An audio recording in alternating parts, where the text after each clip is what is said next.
Ясти дуэты Дилсади музыка группасы Букары Кожа Михаил хем Валентина ясы баш дуэты. Onlar evlendiler 15 yıl geri. Ondan sonra Михаил Чекир'in adına pedagojik kolejini başardılar. Komrat Devlet Üniversitesi'ne vokal klasına öğrenmeye gittiler. Çökyaların süresinde Ясти dueti yeni kompozitsiyalarla yaşayanları sevindirir. Gagauzyan Başkanı Irina Vlak çok şükür laflarını Михаил hem Valentina'ya söyledi. Onların yüksek uğrunda çalışması için Gagauz kültürünün ilerlemesinde.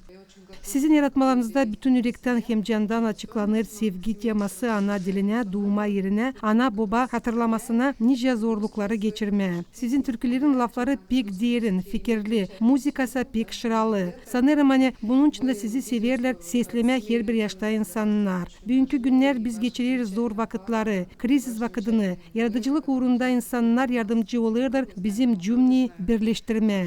Muzika sayılır her türlü kültürünün bir payı. O belli edir bizim yaşamamızı hem pahalılıklarımızı. Müzikanın hatırından biz var nasıl anlayalım, nice yaşadılar hem de düşünerler insanlar 100 yıl geri. Bundan kare müzikada korunur dil sadece anlamak. Kimiz biz? Ama ta bizim dilimizde. Hangisinde alat ettiler bizim dedelerimiz. Nişanadılar artistler. Pek seviniriz bize verdiler bu звание.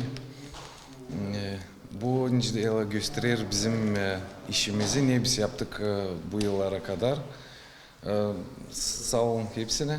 Kim bizim türküleri sesler, kim seyrediyor bizim klipleri. Hepsine sağlık.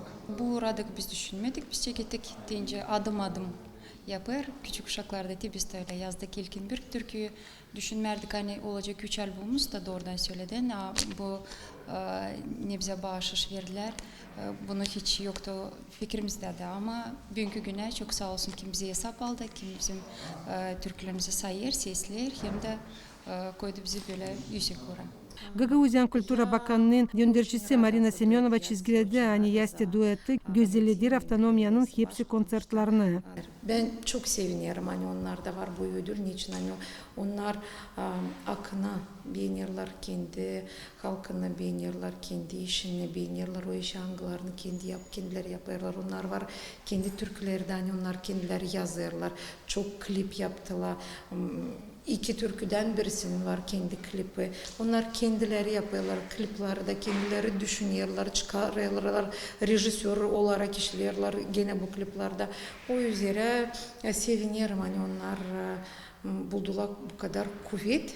Hem de var onların talantı ilerletmeye, kültürümüzü da ilerliyor.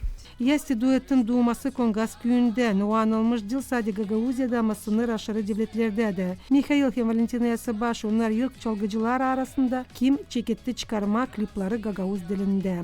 Polina Barbova, Sergey Georgiev, Maria Kazak, OGRT Haberler.